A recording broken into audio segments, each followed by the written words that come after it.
YouTube did an oopsie. Alinity did an oopsie. Machinima did an oopsie. Some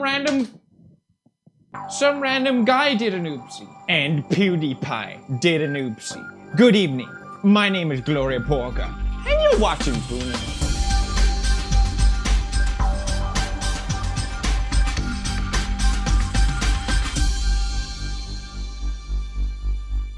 Boga, boga, boga, boga, boga, boga, boga, boga, boga, boga, boga. Our first news is absolutely incredible. It's one of the best things I ever heard in my— no, actually, I'm not supposed to give my opinion. Well, it's a thing that I've heard, and it came from Grande. That's right, this news comes from Grande. This guy literally stole multiple cars just to copy strike the videos about his police chase.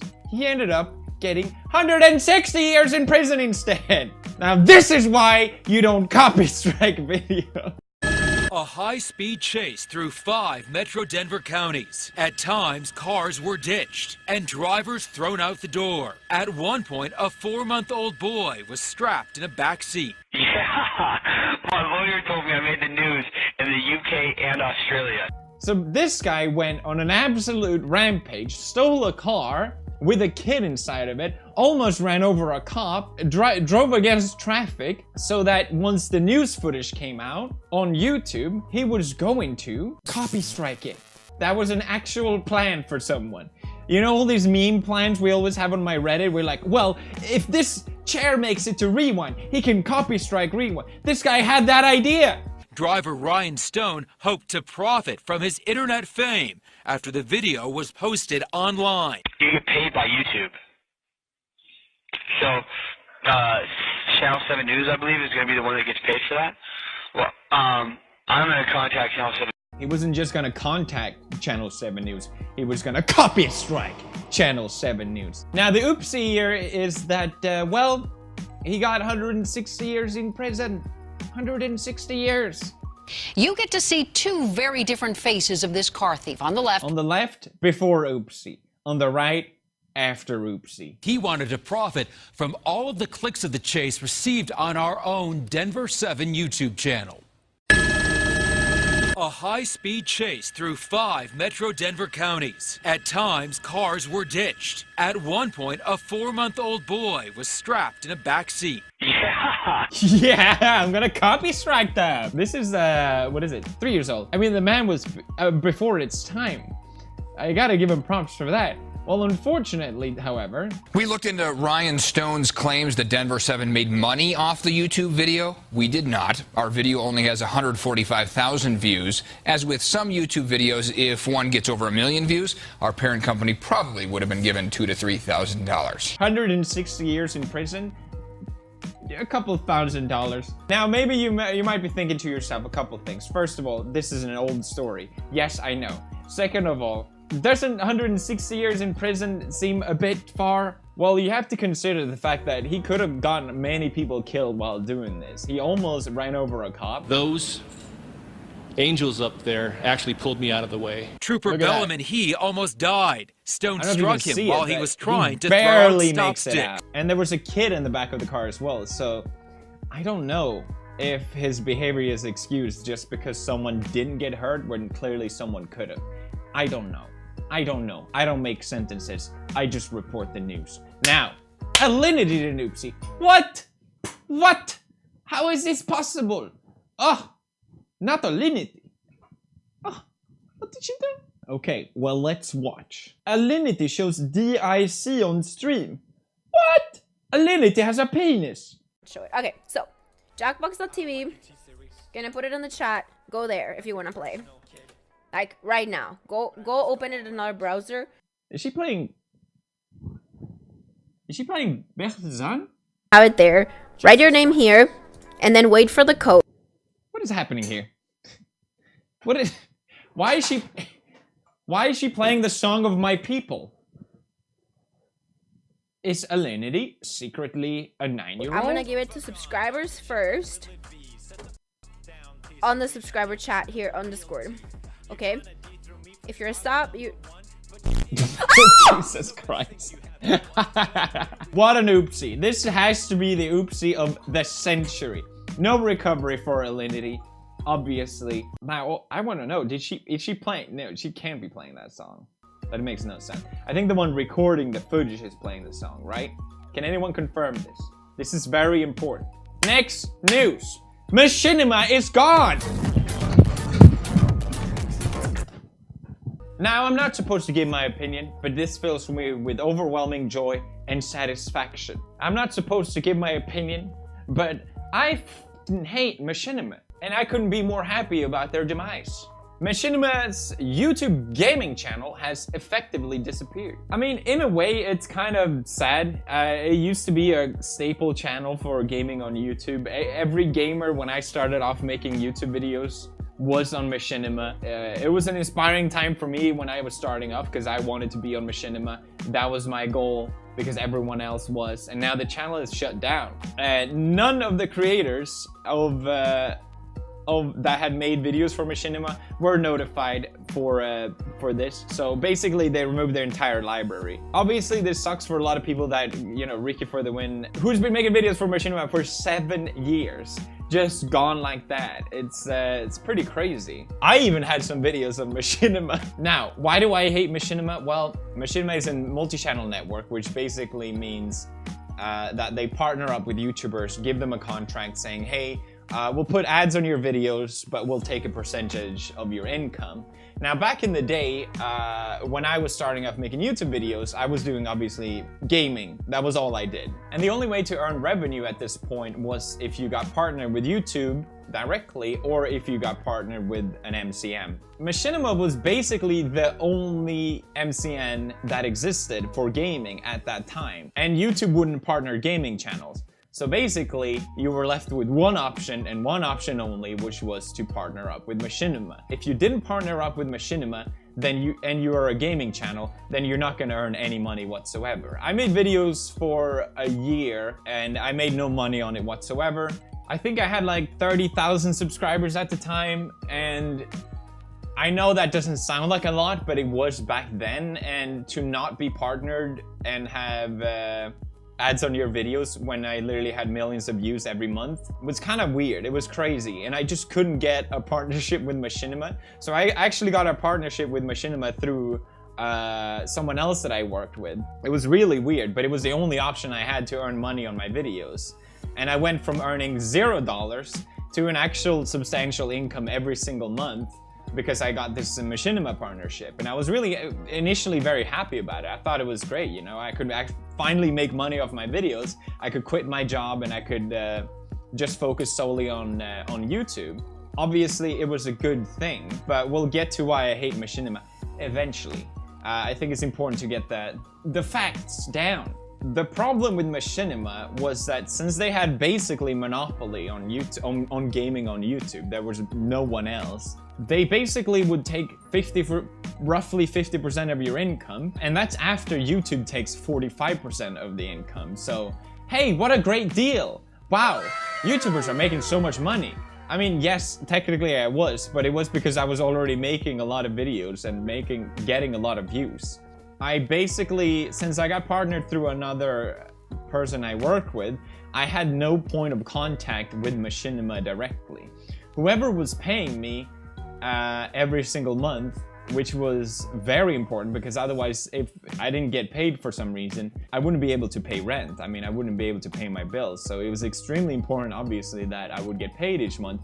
I had no idea if that was going to happen or not. I was just hoping that everything would work out fine because I had no contact with the company that was paying me. And that went on until I actually was about to become the biggest channel on YouTube. Imagine working with a company that's taking a large portion of your revenue, but you haven't heard a single word from them whatsoever. That's how bad the situation was with Machinima, and I think a lot of YouTubers can identify with that. Obviously, they did work closely with other creators that did like Call of Duty or whatever. It just showed to me how the company just wasn't paying attention whatsoever. And not until I expressed that I wanted to leave the company that they came back and said, oh, actually, you can't leave Machinima because our contract with you is to last forever, which is an illegal contract. So obviously I wasn't able to get out of it, but it took 4 to 5 months for that to happen. So it was just a huge waste of money, huge waste of time. You know, the fact that I was almost the biggest channel on YouTube and no one reacted, I think it's pretty telling about what the company was like. They just took YouTubers' revenue and didn't really care at all, basically. And getting this treatment was part of the reason why I wanted to create an MCN myself. That's what we did with Reupload, because I wanted things to be better for creators. I think, you know, this is not how it should be. MCNs shouldn't just exist so that they can take a percentage of income and not give anything back.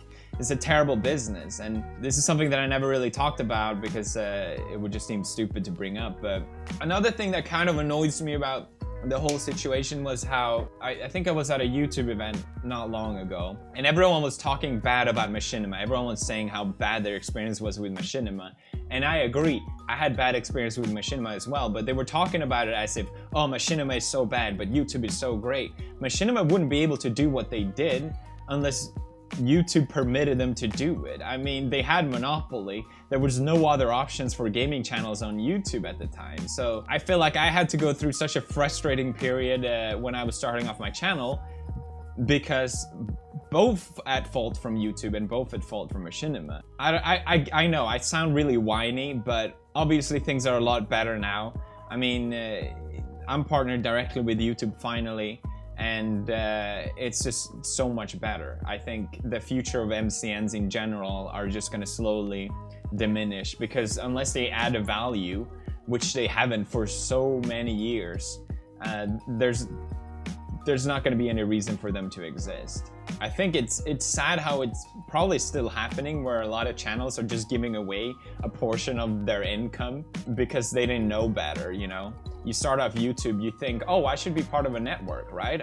Because everyone else is part of a network, and then they sign up their channel for like a big period of time and essentially gets nothing back from it. I mean, for better or for worse, if I didn't get partnered with Machinima at the same time, I probably wouldn't have been able to put as much time and effort into making videos. And maybe I wouldn't have been able to get where I was because of it. But that's also giving someone credit for something that they took advantage of. I don't know. It doesn't really make sense to me. But that brings us to the next news. Another news from Grande. I guess he's my #1 news source these days. YouTube has been demonetizing way too many channels recently, and it's not getting enough attention. And I agree. There's a concerning amount of smaller channels just randomly getting demonetized. We have this channel who got demonetized. Hey everyone, my channel was just demonetized this Sunday morning. I woke up to it to find that my channel was no longer made available for the YouTube Partnership Program, despite the fact that my channel has no community guideline strikes, no copyright strikes against it. I'm in good standing in all fronts. I have not violated any of YouTube's policies.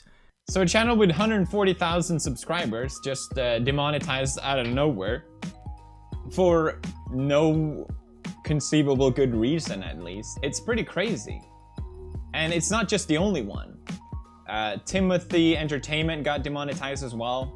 Epic Donut Dude as well, another channel with 76,000 subscribers. Same with Cad's YouTube, who has 300,000 subscribers. Also, I noticed Diesel Patches got demonetized as well, who's sitting on 200,000 subscribers. I think this is really concerning and upsetting, especially thinking about Machinima and my past, you know. If I was just randomly demonetized during the time I was a smaller channel, I mean, it would be devastating to me and my career. So to see it happen so frequently to so many channels for no good reason, it's very concerning, not just for these individuals, obviously, but also for the future of YouTube. Yes, you could say maybe YouTube would have been better off without me, but you know, it could happen to any creator. Less and less people are gonna be incentivized to actually become YouTubers if this is the sort of thing that will happen. And I genuinely think that's something that's bad for everyone. Now, YouTube reviewed some of these cases, and Darklighter, the first guy, was reinstated. Timotainment was reinstated with monetization as well. But I think it's worth noting that Motendo was another channel that got demonetized. Twice in three months he got demonetized. And it seems that unless you're getting likes on Twitter and complain about it, then YouTube aren't really gonna look into it. Hey, play the music to get out. What?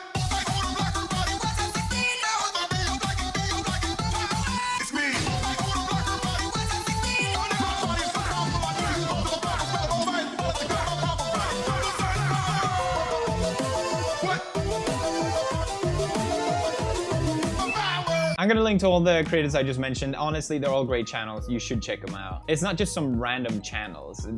Like, they're legit channels that upload good content. It's really strange to see, in my opinion. YouTube seems to be cutting out people with monetization with just ridiculous standard. Initially, it sounded possible, but now it's just getting out of control. This can't be good for the future. Next news, the final news, everybody. Again, Gillette. Yes, how interesting. So last week I brought up the Gillette commercial, and not everyone, but a lot of people were upset at me. And it seemed like a lot of people had the sentiment that I, Gloria Borger, didn't care about any of the issues that the Gillette commercial brought up, or that I was brushing them aside, or I wasn't able to recognize them. And well, I have to agree, yes, I wasn't able to recognize some of the issues in the commercial. For example, the whole smile thing. Smile, sweetie. Come on. I don't think that reaction really justifies what he said. Smile, sweetie. Come on, man! Come on! Now, a lot of people told me that, oh, it's because women doesn't like to get told to smile more, right? That's a sexist thing because women shouldn't always have to look pretty and smile and have this standard. And it's annoying, I get it.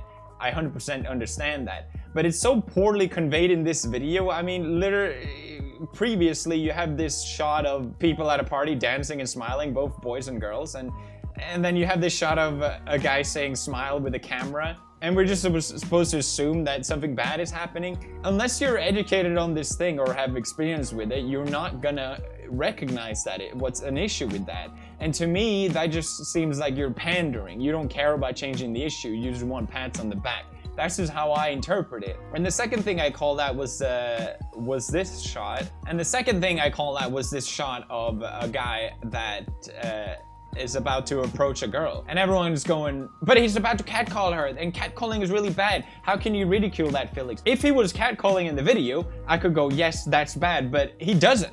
He doesn't catcall. He's just about to approach her. You have to say, oh, well, he was about to, he was going to. It's such a weird argument. Why are they so vague about these things? My point was how badly and vaguely they convey all these issues, and that to me just seems like pandering. I'll admit that I did an oopsie because I really rushed through the story. It was at the end of the video and I just kind of like, it sucks. And I definitely could have done a better job at expressing what I was thinking, but at the same time, so could have Gillette. I think most people can agree with me that they could have done a better job with this commercial. And just because I criticize the commercial doesn't mean I'm criticizing the issue that it's trying to bring up. I was pointing out how badly of a job they do at portraying these issues. Everything is so vague in this video. You have to either have previous knowledge or just assume certain things. I mean, what is happening here? Who knows unless you've seen the clip? Why people are so keen on defending a company, a multi-billion-dollar company, is just beyond me. Just because they bring up issues doesn't mean they care. And for someone that has worked with big companies, they don't, okay? It's all about buying an image. Just because you bring up important issues doesn't excuse that you do a bad job at bringing them up. Which is what I've seen most people saying, like, oh yeah, maybe they didn't do a good job, but you know, these are important issues that needs to be discussed. And I'm like, yeah, why are you defending Gillette though? I think it's funny for a company that literally sells the female version of razors for more expensive price than the male version. I know a lot of women actually buy the male version of their razor blades because they're higher quality and cheaper. The source of these issues are something different. I just find it funny that Gillette, out of all companies, decide that, oh, we're gonna be the moral being all of the sudden. We're gonna do the right thing, you know? Gillette, you know, they don't have the best history either, and maybe that's what they were trying to acknowledge, but it seemed more like brushing aside. Gillette is owned by Procter & Gamble, who are notorious for animal testing as well. Great, what a wonderful company. They're just trying to do the right thing, guys. I think the main reason why people were pissed off at the commercial was because it was grouping all men to make them look evil or harmful, like all men are bad, kind of. And the response to that is what I've seen is that well, they're not saying that, they're just saying that men can do better. Well, yes, no fucking shit. Everyone can do better. It's annoying to be grouped into a lot of people and issues that you're not taking part of. And I think especially if anyone can do better, it's a company that is valued $230 billion. That's just my opinion, but I'm not supposed to have it. Please stop buying into that companies are moral beings. They aren't, okay? They're just trying to sell you shit. That's it for this week's Pew News. Wow! 80 million club merch is out for another 3 days only. It is selling like hotcakes, whatever that means. I never use that expression for some reason. You don't want to miss out on the 80 million club merch. Thanks for all the support on that, by the way. I really appreciate it. Also, I wanted to bring up the top tuber simulator rooms. That's right, everybody. In January, the competitions were Good and Evil, and the winner was Torn Disque. It's crazy what people are building in these games. It's supposed to be a tuber simulator. The next one was Enchanted, and the winner was Hells. Incredible. And the next one was Crazy Cat Lady, and the winner was Ezio. Wow, kawaii desu ne. We also had Courtroom, and the winner was Smallest Tall. That actually looks legit. Damn, I like that. All right, guys, check out Tuber Simulator, link in the description, or download it on iOS Apple Store. That's it for me for now. Thank you guys for watching. Goodbye, T-Series, subscribe, and all that stuff. Bye, bye-bye, bye-bye.